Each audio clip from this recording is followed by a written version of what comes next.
অসমত চাহপাতৰ আৰম্ভণি কেনেকৈ আৰু কেতিয়াৰ পৰা হৈছিল? পৃথিৱীৰ অধিক সংখ্যক লোকৰে প্ৰিয় একাপ সতেজ চাহ। একাপ চাহে প্ৰায় সকলো মানুহৰে দেহ মন পুলকিত কৰি তোলে। এই বিশেষ গুণটো থকা বাবে ই সকলো ঠাইতে সকলোৰে মাজত সমাদৃত। 1826 চনত চীন দেশত প্ৰথমে চাহ আৱিষ্কাৰ হৈছিল। অসমত 1835 চনত শদিয়াত চাহ খেতিৰ আৰম্ভণি হয়। প্ৰথম অৱস্থাত চাহক ঔষধ হিচাপে গণ্য কৰা হৈছিল। সেয়েহে চাহ ঔষধৰ দোকানতহে পোৱা গৈছিলে। পোনতে ইয়াক নিচাজাতীয় দ্ৰব্য বুলি ধাৰণা কৰা হৈছিল। কিন্তু সময়ৰ পৰিৱৰ্তনৰ লগে লগে মানুহৰ চিন্তাধাৰণাও সলনি হ'ল আৰু দেখা গ'ল যে পানীৰ পিছতে চাহক স্থান দিয়া গ'ল। আনকি বৌদ্ধ ভিক্ষুকসকলেও তেওঁলোকৰ যোগ সাধনা কৰাৰ সময়ত চাহপান কৰাৰ প্ৰথা প্ৰচলন আছিল। বিজ্ঞানীসকলে গৱেষণাৰ দ্বাৰা প্ৰমাণ কৰিছে যে চাহ নিচাজাতীয় দ্ৰব্য নহয়। ই অৱসাদ দূৰ কৰে, উদ্যম শক্তি বঢ়ায়, দেহ পুলকিত কৰে।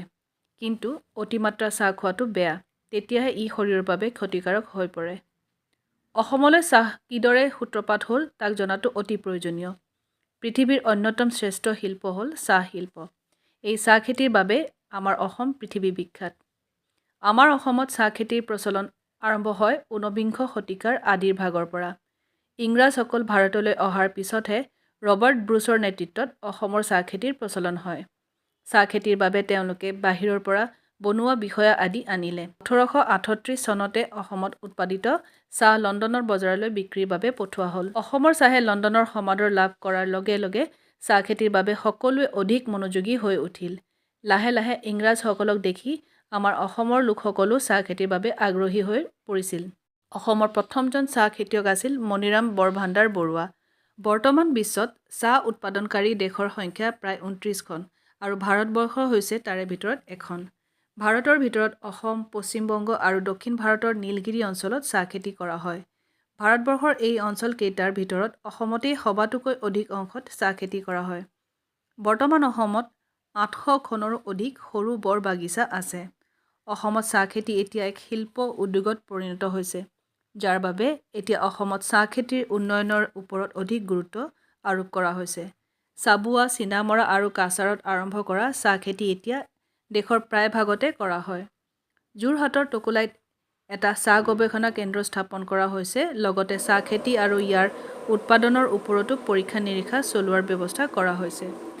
চাহ খেতিৰ উপযুক্ত ঠাই হৈছে পাহাৰৰ দাঁতিৰ এঢলীয়া মাটি আৰু গৰম জলবায়ু, লগতে লাগে যথেষ্ট পানী।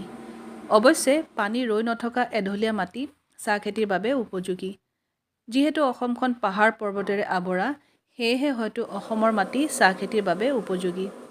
এটা সময়ত চাহ গছৰ গুটিৰ পৰা পুলি তৈয়াৰ কৰি চাহ খেতি কৰা হৈছিল।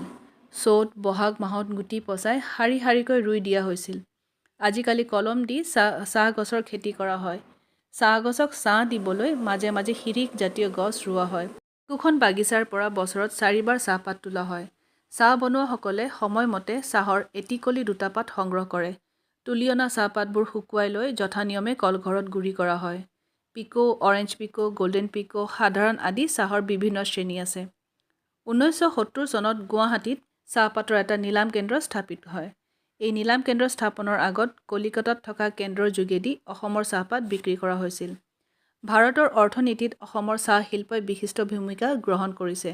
অসমৰ চাহপাত বিভিন্ন দেশত বিক্ৰী কৰা বিদেশী মুদ্ৰা অৰ্জন কৰিবলৈও সমৰ্থ হৈছে। চাহ উদ্যোগৰ এই সাফল্যৰ বহুতৰে কৰ্মসংস্থাপন আৰু উপাৰ্জনৰ বাট মুকলি কৰিছে।